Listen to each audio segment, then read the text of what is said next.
नमस्कार, मैं हूं आशीष चित्रांशी और आप देख रहे हैं the news launcher. Mid day मुद्दा विद अशोक वानखेड़े। योगी आदित्यनाथ के घर देर रात 3 घंटे की बैठक हुई और इस बैठक में योगी आदित्यनाथ को बचाने का पूरा प्लान आरएसएस ने सामने रख दिया। और इस प्लान के बाद साथ ही पिछले 48 घंटों के भीतर अगर नजर डालें शाह के सेनापति पर, जिस तरह से शाह के सेनापति का सरेंडर हुआ है, उसको देखते हुए ये साफ हो चुका है कि शाह बनाम योगी की जंग में योगी आदित्यनाथ भारी पड़ गए।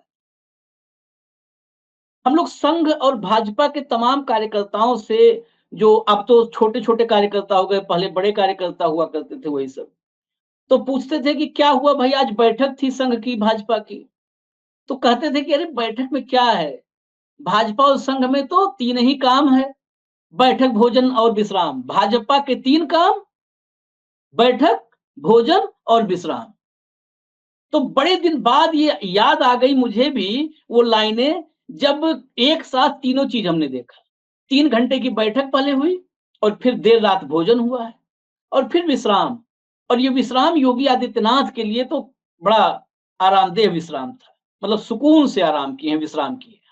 भाव को चर्चा में जोड़िए, क्या क्या हुआ जरा कहानी से परत खोली जाए। भाव, पिछले मतलब 4 जून के बाद जिस तरह से आपने देखा योगी आदित्यनाथ कैसे घिरे, संगठन और सरकार में तालमेल नहीं है, सरकार ने इतना दर्द दे रखा है, पीड़ा दे रखी है, कार्यकर्ता सब के सब दर्द में है, वेदना में है। और इस वेदना से खुद को जोड़ा शाह के सेनापति केशव प्रसाद मौर्य। कार्यकर्ताओं की वेदना मेरी वेदना है, मेरी पीड़ा है। एकाएक केशव मौर्य बदल गए। अब केशव मौर्य कह रहे हैं कि योगी आदित्यनाथ से अच्छा मुख्यमंत्री कौन, कोई हो तो नाम बताओ। कल्याण सिंह जैसे अगर कोई उत्तर प्रदेश को चला रहा है, पूरा राम राज ले आया है, तो वो कौन, योगी आदित्यनाथ। दरअसल कल रात 3 घंटे की बैठक हुई है जिसमें संगठन, सरकार और सह कार्यवाह अरुण कुमार, ये तीनों मौजूद थे। और वहां पर बोला सिर्फ अरुण कुमार ने, कहा भाई आपस में प्रेम करो देश प्रेमियों, आपस में एक दूसरे को छोटा दिखाने का काम मत करो, कोई छोटा एक दूसरे को मत दिखाए, प्रेम से रहो, कोई छोटा बड़ा नहीं है। 10 सीटें कैसे जीतनी है इस पर ध्यान लगाओ बस। ये 10 सीटें जो उपचुनाव है, यानी योगी शाह के अगले प्लान पर भी पानी फेर रहे हैं। दरअसल यही प्लान है कि 10 सीटें गड़बड़ होंगी तो देखेंगे, फिर प्लान का एक्सटेंशन होगा।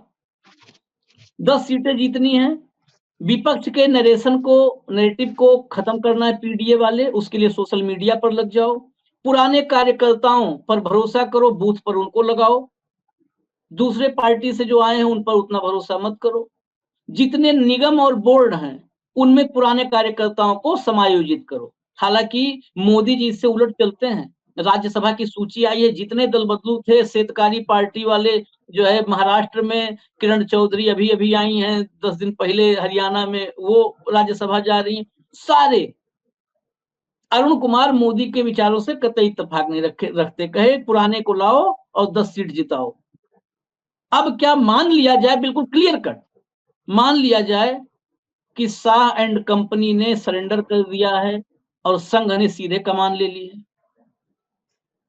नहीं आशीष, मैं ये नहीं मानूंगा कि सीधा सरेंडर हो गया है।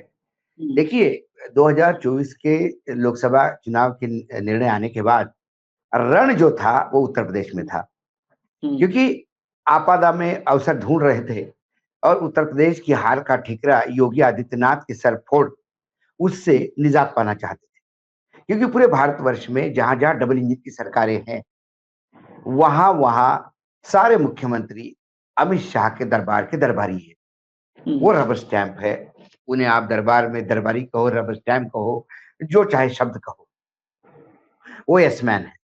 ऊपर से जब तक यहां तक हो गया कि कई जगह पे अधिकारी बिठाए गए, कई जगह प्राइवेट लोग जाके बैठ गए, वो सरकार चला रहे हैं। और मुख्यमंत्री भी वो उसकी क्या होता है आशीष, एक आदमी का स्ट्रेचर होता है। मुख्यमंत्री पद के लिए एक बड़ा स्टेचर का आदमी होता है। यदि वो संगठन में ज्यादा दिन नहीं रहा, पहला चुनाव लड़के ही मुख्यमंत्री बन गया, अब बेचारे की हालत, मतलब मुझे राजस्थान के मुख्यमंत्री जो शर्मा जी है उनकी दया आती है। अभी विधानसभा में शर्मा जी को कुछ पढ़ने के लिए एक पर्चा थमाया दिया अधिकारियों, मजे लेने के लिए अधिकारियों ने ऐसी क्लिष्ट अंग्रेजी का उपयोग किया कि बेचारे शर्मा जी एक एक शब्द पे 5-5, 8-8 बार रिपीट कर रहे थे। इनक्रेडिबिलिटी ऐसे शब्दों को भी वो उच्चारण नहीं कर पाते थे। उनको हिंदी में बोल देना चाहिए था। हिंदी राष्ट्रभाषा है और सभी भाषाओं में आप बोल सकते हैं, ऐसी थोड़ी बात है। लेकिन अधिकारी मजे ले रहे थे जब वो अटक-अटक कर रहे थे। तो ये जो ताश के 52 पत्ते होते हैं, उसमें एक्का भी होता है, उसमें बादशाह भी होता है और उसमें जोकर भी होता है। यदि आपने जोकर ही उठाए, तो फिर हास्यास्पद बातें तो होगी। तो एक जगह पे गलती से बादशाह उठ गया, वो है उत्तर प्रदेश। उत्तर प्रदेश में योगी आदित्यनाथ ये जानता था कि ये दोनों गुजराती कतई उसको नहीं चाहते, नफरत करते। ठीक है। दूसरी बात, उसे ये भी पता था कि उनका बीजेपी में वर्तमान में कोई नहीं। वो कभी हिंदू वाहिनी के भरोसे रहते, कभी अपने एक सीट के भरोसे रहते। लेकिन एकाएक जब उत्तर प्रदेश जैसे बड़े सूबे पे इन गुजरातियों का कब्जा होता देख, पहली बार मुझे लगता है कि सोच समझ के संघ ने खेल किया और योगी आदित्यनाथ एक बड़ा हिंदुत्व इसके सामने खड़ा कर दिया। अब भाई योगी आदित्यनाथ के पास क्या खोने के लिए क्या था, मुझे बताइए। वापस मठ पे जाते, वैसे ही मठ पे थे। लेकिन फिर संघ ने साथ दिया तो फिर आंखें दिखाना शुरू कर दी। सिर्फ गलती ये हो गई कि यदि योगी आदित्यनाथ थोड़ा एडमिनिस्ट्रेशन का उनको एक्सपीरियंस होता और थोड़ा मैच्योरिटी के साथ चलते, तो आज प्रधानमंत्री पद के सबसे बड़े दावेदार होते और आज हुंकार भरते और ये दोनों गुजराती सुनते। लेकिन उन्होंने भी वही गलतियां की जो अक्सर लोग करते हैं, 4 चाटुकार अधिकारी आसपास में रख के सरकार चलाई। फिर दूसरा टर्म भी संघ की वजह से दिया। लेकिन अब दूसरे टर्म के बाद जो हश्र हुआ पार्टी का यूपी में, उसके बाद तो ये अमित शाह जी ने तय किया था कि इनकी विकेट। अब इनकी विकेट लेने के लिए क्या कर रहे थे? केंद्र से भाई बाकायदा लोग गए और लोगों ने क्या पाया, केंद्र के लोगों ने, कि अधिकारी साथ नहीं देते। मानो अभी अधिकारियों के भरोसे चुनाव लड़ रहे हैं। अब बोले बीजेपी के कार्यकर्ताओं की प्रताड़ना होती है। अब इससे ज्यादा हास्यास्पद कोई बात नहीं। सारे विपक्ष के लोग रोज मार खा रहे हैं, तो क्या पुलिस सभी को मार रही है? यूपी की बीजेपी वालों को भी सूत रही है, समाजवादी को भी सूत रही है, कांग्रेसी को भी सूत रही है। बीएसपी तो बेचारे लोग ही नहीं है, तो क्या सूतेंगे? तो ये कुल मिलाकर ये हास्यास्पद बात थी। फिर बाद में कि भाई सरकार ठीक नहीं चल रही है। फिर बताइए, मतलब रीढ़ की हड्डी होनी चाहिए आज। मतलब कल योगी आदित्यनाथ चले भी जाए खुदा न खास्ता, तो कम से कम केशव प्रसाद मौर्य जैसे लोग मुख्यमंत्री नहीं बनने चाहिए। हाँ। जिनकी रीढ़ की हड्डी नहीं है। जो आदमी कल तक इस प्रशासन को गाली दे रहा था, जो आदमी कल तक लगातार कार्यकर्ताओं की पीड़ा के लिए अपनी आप को समर्पित कर कुर्बानी देने की बात कर रहा था, उस आदमी ने अब यदि इतने लो आईक्यू के, जिसकी बुद्धि क्षमता इतनी छोटी हो, बच्चे जैसी, कि बच्चे को होता है कि हम तो खाना खाएंगे, थाली परोसने के बाद अब तो नहीं खाएंगे। ये बाल बुद्धि के नेताओं को घर भेज देना चाहिए या इनका साइकिक ट्रीटमेंट करना चाहिए। और ये बिना पेंदे के लोटे हैं। ये जनता किस बात पे इनकी विश्वास रखे, मुझे बताइए। क्योंकि संघ ने बागडोर संभाली। 2024 के चुनाव के बाद जब इन्होंने कहा था, ये तो एक पक्ष हो गया, यूपी के रण की बात कर रहे हैं, अब आते हैं संघ की। इन्होंने तो चुनाव के बीच में 2 चरण के बाद इनको समझ में आ गया था कि अब बाजी पलट रही है, अपने हाथ से जा रही है। तो ये संगम गच्छामी करने नागपुर गए आदरणीय प्रधानमंत्री। वहां किसी से बात नहीं हुई, वो वापस लौट के आए और वापस लौटने के बाद जो अहम को ठेस लगी और जो अहंकार में आघात हुआ, उन्होंने सीधा जेपी नड्डा से ये स्टेटमेंट दिलवाया कि अब भाजपा को संघ की जरूरत नहीं है। शायद संघ की स्थापना से लेके और भाजपा के जनसंघ के जन्म से लेके पहली बार इतनी कड़वी बात संघ के लिए किसी ने की। कई बार बातें होती है, अंदरूनी फुसफुस थी, और उसके लिए भी मैं एक जनरेशन गैप की बात मानता हूँ। अटल जी, अडवाणी जी के समय भी थोड़ा संघ के साथ उठक पटक थी, लेकिन वो उठक पटक विचारधारा की नहीं थी। वो उठक पटक एक दूसरे को डिसोन करने की नहीं थी। वो उठक पटक सीनियरिटी और जूनियरिटी की थी, क्योंकि अटल जी और अडवाणी जी ये बीजेपी में और जनसंघ से होते हुए बीजेपी में आए, और बीजेपी में वो एक ओहदे पे पहुंच गए। दूसरी तरफ संघ में भी लगातार नेतृत्व बदलता रहा, सरसंघ चालक बदलते रहे। जब मोहन भागवत जी आए तो मोहन भागवत जी काफी जूनियर थे इन दोनों के। जब राजस्थान प्रांत के प्रचारक थे अडवाणी जी, तब मोहन भागवत जी पहली बार अकोला में शाखा में गए। इतना गैप था।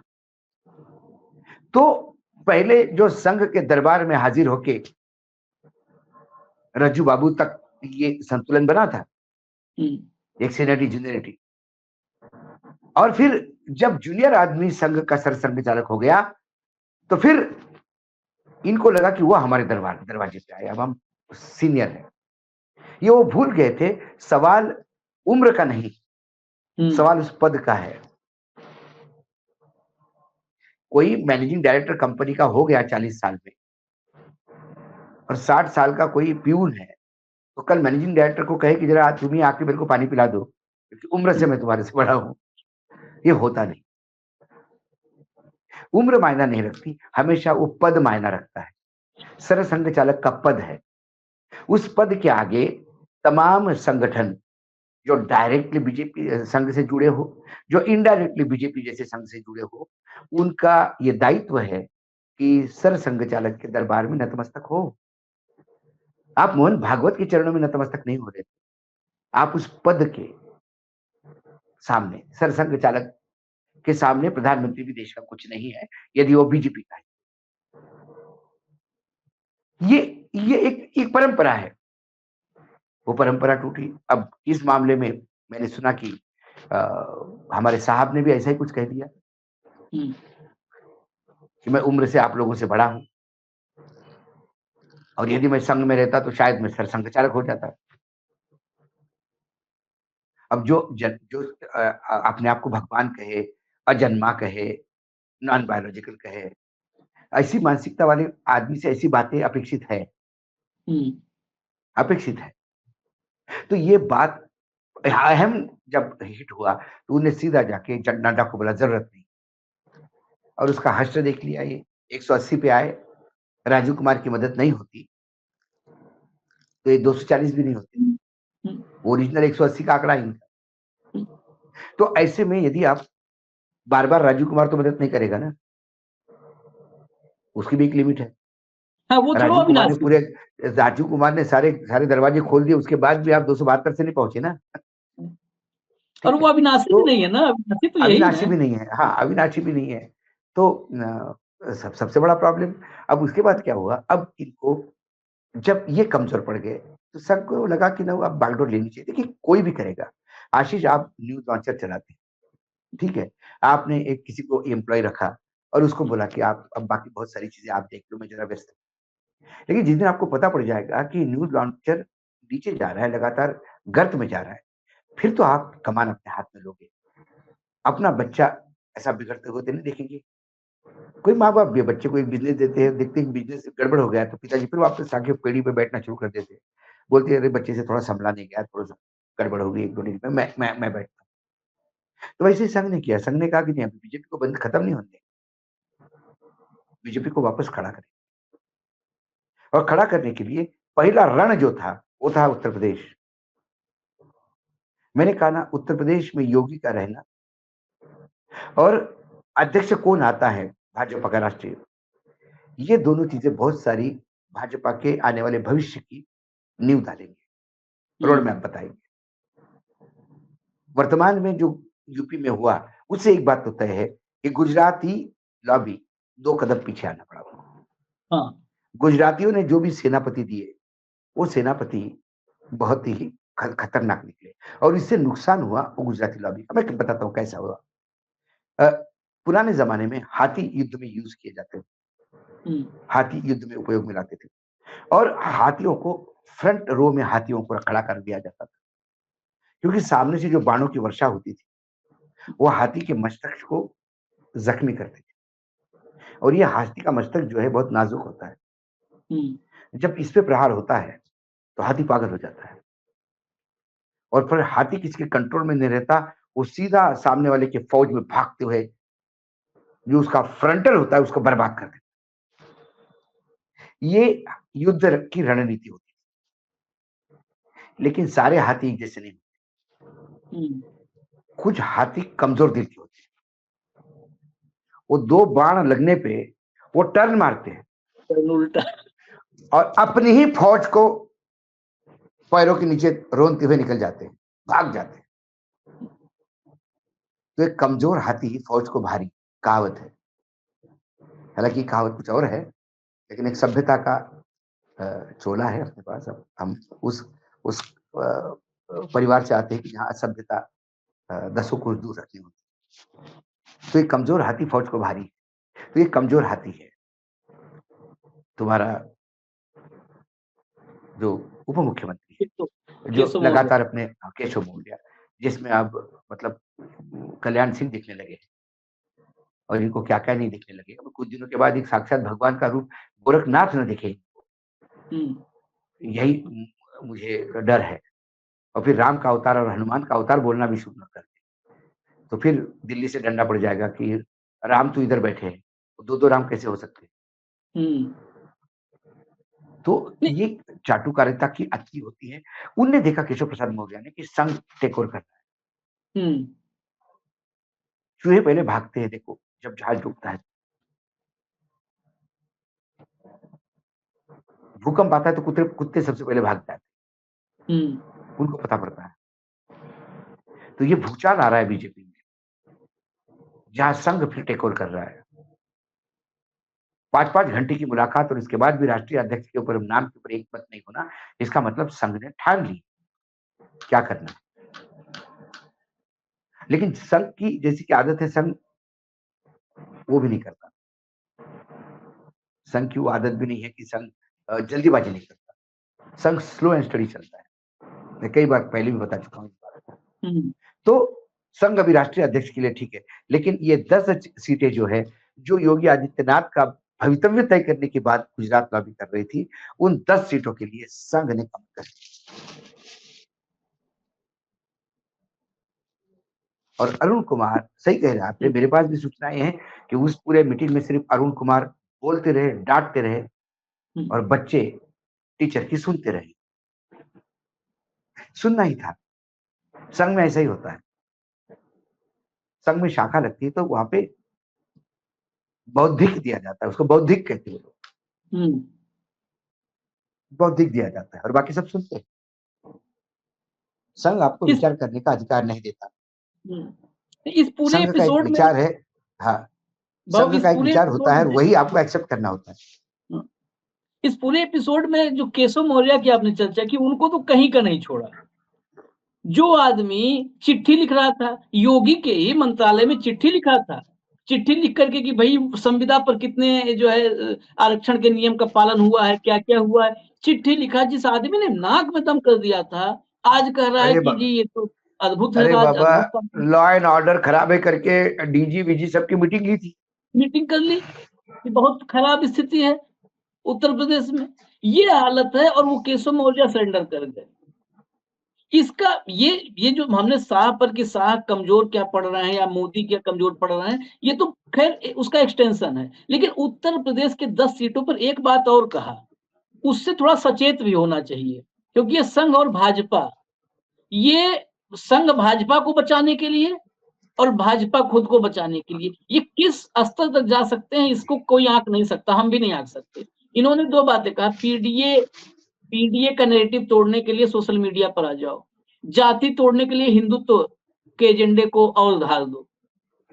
क्या उत्तर प्रदेश में वैसे ही इतना सामाजिक वैमनस्य, इतनी जो है विभाजन की खाई इतनी चौड़ी हो चुकी है, योगी जैसा मुख्यमंत्री वो आपस में भले कि वो शाह को टक्कर दे रहे हैं तो मजबूत है, लेकिन उत्तर प्रदेश में मोदी से जरा भी कम नहीं है योगी आदित्यनाथ, नहीं रत्ती नहीं भर नहीं कम। नहीं, कोई बिल्कुल। भी आदमी आलोचना कर दे, मुकदमा, जेल डालो। अरे और नहीं खुद नहीं एक नहीं, बार वो मुकदमा हुआ था, मुलायम सिंह ने डाल दिया जेल में, तो 700 किलोमीटर रोते गए थे। मैंने क्या कहा तुम्हें, वो गोरखनाथ पीठ के पीठेश्वर है और वैसा ही प्रदेश चलाना चाहते हैं। हाँ। गोरखनाथ के पीठ में तो सिर्फ आदेश लेने के लोग जाते हैं, साहब क्या सोचते हैं वैसे जाते हैं। वो उनसे भी खतरनाक है, मोदी शाह से भी खतरनाक होंगे यदि ये प्रधानमंत्री बनेंगे तो, इसमें कोई दो मत नहीं है। लेकिन एक तरफ अरुण कुमार जी कहते हैं कि भाई हिंदू जातियों में बांटने का, हिंदुओं को जातियों में बांटने, आरक्षण और विपक्ष द्वारा संविधान खत्म करने की दुष्प्रचार को चुनाव में सबसे बड़ी चुनौती माना गया है। अब मुझे बताओ, हिंदुओं को जातियों में कौन बांट रहा है? जो संजय निषाद राम के जन्म को लेके वाहियात बातें करता है, वो आपके कैबिनेट में क्यों है? क्या जाति समीकरण को साधने के लिए नहीं है? क्यों किसी क्षेत्र में ठाकुर ज्यादा होते तो ठाकुर गैंगस्टर को जेल से रिहा किया जाता है? क्या जाति समीकरण नहीं है? केशव प्रसाद मौर्य का आईक्यू की अभी हमने बात की, मंद बुद्धि के है वो,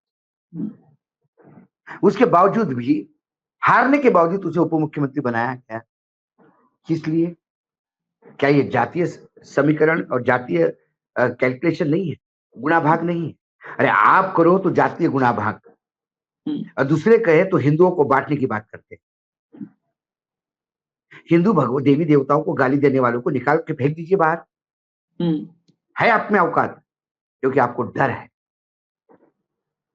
अनुप्रिया पटेल क्या है, उनकी पार्टी क्या है? क्या ये जातीय समीकरण नहीं है? मायावती को जो आप ऑपरेट करते हो वो जातीय समीकरण नहीं है? तो ये उत्तर प्रदेश की जनता समझती, इसलिए ये खत्म नहीं हुआ।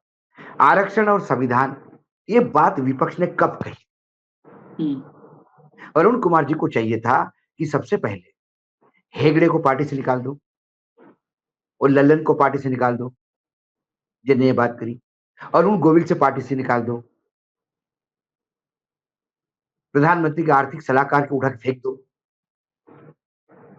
तो माने ना। तो माने कि आपकी मनीषा नहीं, जिन लोगों ने बोला उस पर रिक्शा, अरे आप उसका विरोध भी नहीं करते, आपने कुछ भी नहीं बोला उस पर। वो मिंट का पूरा आर्टिकल जो अंग्रेजी में छपा है वो इतना भयावह है, वो तो बाबा साहेब आंबेडकर को भी कॉपी पेस्ट मास्टर समझते हैं। It was a colonial act. उनको कितना पता है कि विश्व के कितने देशों के संविधान पढ़े गए? कटपेस्ट करने के लिए हजारों घंटों का डिस्कशन नहीं होता, लाखों कागज काले नहीं होते। और ये जो सारा मैं बोल रहा हूं ये डॉक्यूमेंटेशन है, पार्लियामेंट की लाइब्रेरी में पढ़िए, जाके डिबेट्स पढ़िए, एक एक शब्द पे घंटों डिबेट हुआ है, तब जाके संविधान ने जन्म लिया। उसे आप कहते हो कि it was a colonial act, we have to go back to the drawing board with the new copy of Manusmriti. अब अरुण कुमार जी कहते हैं कि जाति और ये, आप मुझे बताइए, अब कल ही आपने और हमने शो किया उस पे पंचजन्य पे। अब अरुण कुमार ये बताया कि पांचजन्य से उनका कोई संबंध नहीं है और पांचजन्य की विचारधारा संघ की घोर विरोधी है। बताएं। पांचजन्य बोलती है जाति व्यवस्था बहुत जरूरी है, जो एक चेन की तरह काम करती है, और ये कहती है कि हिंदुओं को जातियों में बांटने का काम दुष्प्रचार विपक्ष ने किया। मुझे पता नहीं था कि पंचजन्य कांग्रेस का मुखपत्र हो गया है। ये नई खबर अरुण कुमार जी ने दी है आज। यदि विपक्ष का दर्शन है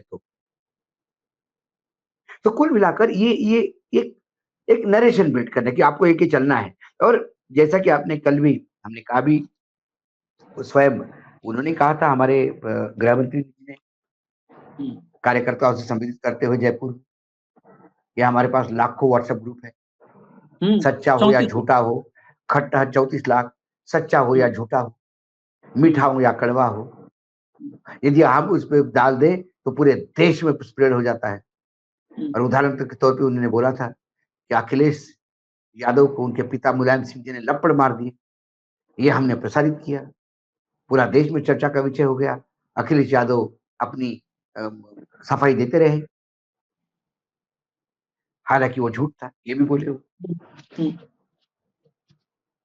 तो पीडीए को क्या तोड़ोगे आप? पीडीए नरेशन नहीं है, ये फॉर्मेशन है जो धरती पर उतरता है।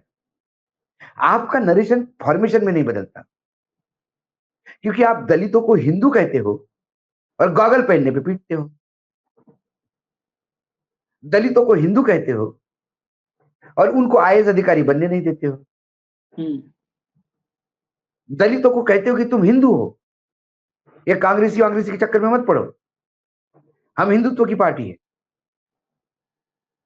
लेकिन बारात जब निकलनी होती घोड़ी की तो पुलिस लगते हैं, उनकी बेटी नदी में पानी पीती तो पीटी जाती है। ये क्योंकि आपका जो आप नरेशन बनाते हो उसको फॉर्मेशन में कब उतरा दोगे? अब अखिलेश ने फॉर्मेशन पहले किया, बाद में नरेशन बन गया, उसको कैसे तोड़ सकते हो आप? भाई पहले पौधा लगाओ, आम बड़ा होने दो, आम आएंगे पकेंगे, तब कहेंगे कि इस आम के फल बहुत स्वाद अनुसार है।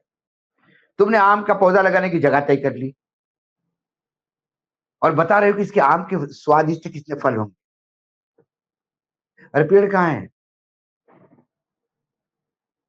आप भाई साहब लगातार जगह मार्क कर रहे हैं, आपने पिछले 70 साल में 10,000 जगह मार्क कर रखी है, लेकिन पौधा तो एक भी नहीं लगाया। आम खाने को नहीं मिल रहा, बार बार कह रहे हो कि स्वादिष्ट स्वादिष्ट। ये लंगड़ा और केसरिया का मिक्सचर ऐसा स्वादिष्ट है कि आप देखते रहेंगे।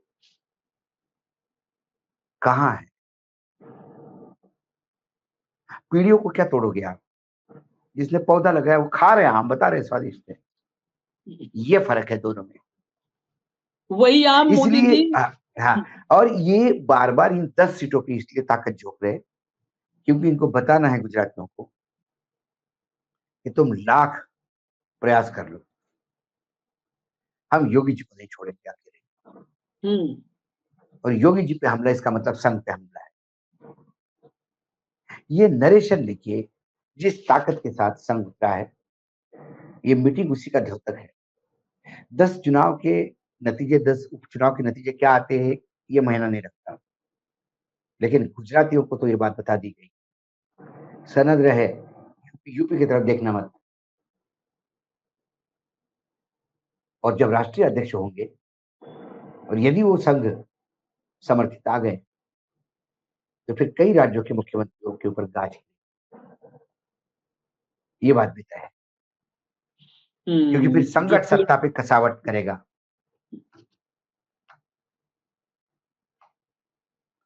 संघ कसावट करेगा, संघ के लिए जरूरी भी है, क्योंकि संघ के लिए न महत्वपूर्ण मोदी है, न शाह है, न योगी है। संघ के लिए महत्वपूर्ण भाजपा है, भाजपा रहनी चाहिए।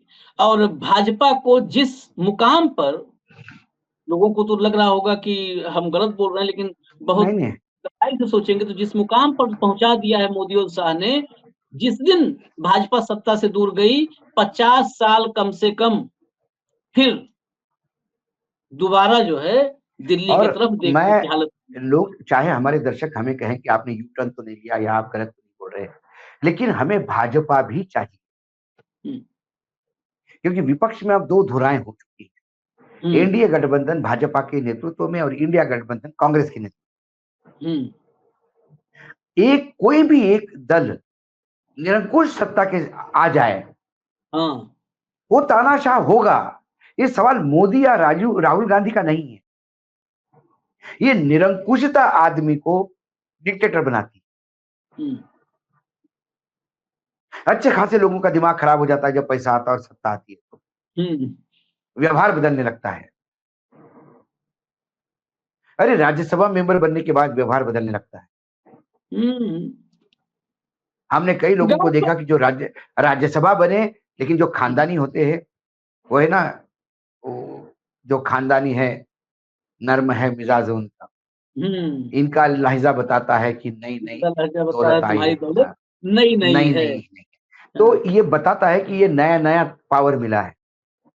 मैंने कई लोगों को 30 साल में मैंने कई लोगों को बदलते देखा, लेकिन उनमें बहुत कम परसेंटेज है कि लोग सत्ता में जाने के बाद भी ग्राउंड पे रहते हैं। उन्हें पता है ये सत्ता आनी जानी, हम तो वही हैं, हमारे सबके साथ व्यवहार वही।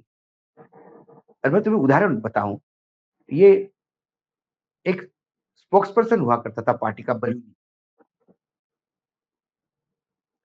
बीजेपी में, बलूनी अनिल बलूनी। और अनिल बलूनी। और मुझे याद है अनिल बलूनी फोन कर करके घंटों फोन करते थे कि अशोक भाई खाना खाना है आपके साथ प्लीज। मतलब क्या हुआ? अच्छा, खाना कोई बड़े रेस्टोरेंट में नहीं, त्रिवेणी में खाते थे हम कैंटीन।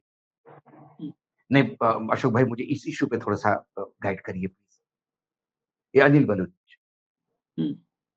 जिस दिवाली मेले में, दिवाली के एक ही, मैं अभी तक बीजेपी के दिवाली के वो इवेंट पे मुझे बुलाया गया था जब मोदी जी प्रधानमंत्री बन के आए थे, और बाकायदा मोदी जी से मुझे इंट्रोड्यूस किया गया था वो घेरा तोड़ के सिक्योरिटी वाले। शायद मैं अकेला पत्रकार होऊंगा जो सिक्योरिटी के घेरे में मोदी जी से बात कर रहा था, और पूरे टेलीकास्ट सारे विश्व ने देखा है, उसको टेलीकास्ट हो रहा था और लोग मुझे पूछ रहे थे मोदी जी ने क्या ऑफर किया आपको। दिवाली मिलन था। ये बलूनी मुझे लेके गए थे, बलूनी राज्यसभा मेंबर हो गए। अब आप बलूनी को फोन करो तो फोन, आप बधाई के लिए फोन करो तो फोन नहीं क्योंकि अब वो राज्यसभा मेंबर हो गए। अब पत्रकारों से बात करना उनके लिए ये हो गया है। तो मैंने ऐसे कई कई कई कई लोग मैंने बदलते हुए देखे हैं। जो लोग जमीन पर पैर रखते हैं वो कल सत्ता में नहीं रहे, सत्ता में रहे, ये वही होता है। मैंने इसीलिए कहा कि हमें बीजेपी भी चाहिए। मुझे बीजेपी मुक्त भारत की संकल्पना नहीं सोचता। लेफ्ट कमजोर हो गई, ये भी मेरी पीड़ा है, क्योंकि एक समय यूपीए सरकार पे भी अंकुश लेफ्ट का था, ये बात मान लीजिए आप आशीष। बंगाल और केरल से एक ऐसा जत्था आता था जो सरकार को मनमानी, कोई भी सरकार हो, मनमानी नहीं करे, और इसीलिए ये सरकार पे अंकुश होना जरूरी, निरंकुश हो जाए। मोदी जी आए, बहुमत से आए, लेकिन लगा था कि एक अंकुश होगा संघ का, लेकिन बाजी पलट गई। वो तो संघ पे अंकुश लगाने की सोच रहे थे। इन सबके और यदि इस बार 370 आते तो आशीष यकीनन मैं इस बात से गारंटी के साथ बोल देता हूं, संघ पे रिसीवर बैठ जाता। हाँ, वो तो 100% तय था, 100%। बलूनी जैसे बहुत सारे लोग हैं जिनका बलून बहुत ऊपर उड़ रहा है, तो वो जमीन पर नहीं देख रहे हैं। लेकिन हर आदमी ऊपर उठता है भाई। देखिए हम तो वही हैं, हम तब भी पत्रकार थे, आज भी पत्रकार है, हमारे ओहदे में कोई फर्क नहीं पड़ता, कोई फर्क नहीं है। लेकिन ये है चलते चलते एक बात, मोदी रहे न रहे, शाह रहे न रहे, योगी रहे न रहे, मैं थोड़ा इस मामले में और हार्डकोर रखता हूं, संघ रहे न रहे, भाजपा रहे न रहे, कांग्रेस रहे न रहे, ये समाज रहना चाहिए। क्योंकि जो पीडीए के नैरेटिव का खतरा है, इस खतरे से चौकन्नी हो चुकी संघ। आपको एक खबर और बताएं, विश्व हिंदू परिषद पूरे देश में दलितों को के भीतर हिंदुत्व जगाने का एक अभियान शुरू करने जा रही है। पूरे देश भर में 1000 की संख्या में अलग अलग दलितों के बीच में बैठक करेंगे। संघ बेसिकली भाजपा को बचाने के लिए, और भाजपा को बचाना इसलिए है कि भाजपा की सत्ता से संघ को शक्ति प्राप्त होती है। संघ सरवाइव करता है भाजपा सत्ता में होती है तो। और ये जब राजनीति में, जो भाव ने कहा कि दलित को देखना है, केशव मौर्य को क्यों डिप्टी सीएम बनाना है, जिनका ये जब करते हैं तो उसे कहते हैं सोशल इंजीनियरिंग। जैसे आईआईटी खड़गपुर से सोशल इंजीनियरिंग में एमटेक करके आए हो, सोशल इंजीनियरिंग। दूसरा करता है तो जातीय विभाजन करता है, जातीय चेतना होनी ही चाहिए, शब्दों के खेल है। शब्दों के खेल है।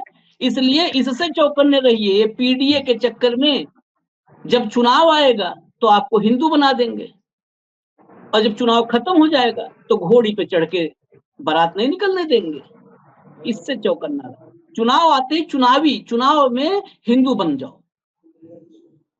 तो अगर हिंदू बनाना है, संघ के लिए एक ही टास्क है, हिंदू बनाना है तो छोड़ दो चित्पावन ब्राह्मण की परंपरा, बना दो केशव मौर्य को इस बार संघ प्रमुख, बना दो केशव मौर्य को संघ प्रमुख, खत्म हो जाएगा जातीय विभाजन। पीडीए तो पाताल में चला जाएगा, पीडीए भी पाताल में चला जाएगा, फिर हिंदू एक हो जाएगा। बना दो बेबी रानी मौर्य को, महिला और दलित दोनों है संघ प्रमुख, पता चल जाएगा कि महिला और पुरुष में लैंगिक समानता में कितना संघ का विश्वास है और दलितों को हिंदू कितना मानती है संघ। ये दोनों चीज एक साथ, बेबी रानी मौर्य दलित महिला है, बना दो संघ प्रमुख। कल दोपहर फिर मिलेंगे मिड डे मुद्दा विद अशोक वानखेड़े में। इजाजत दीजिए, नमस्ते।